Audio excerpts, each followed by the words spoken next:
যুদ্ধের 2 বছর পেরিয়ে গেছে, কিন্তু ইউক্রেন এখনো বড় কোনো জয় পায়নি, রাশিয়াও থামছে না।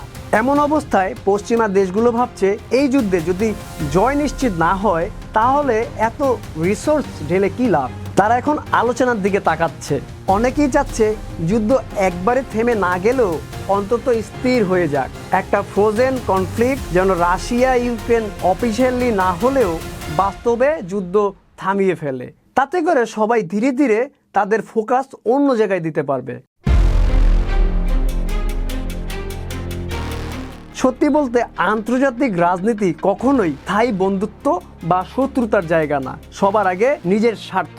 তাই যেসব দেশ একসময় ইউক্রেনের পাশে ছিল তারা আজ হিসাব কষে দেখেছে এই সম্পর্ক কতটুকু কাজে দিচ্ছে, আর এখানেই বদলে যাচ্ছে খেলার নিয়ম।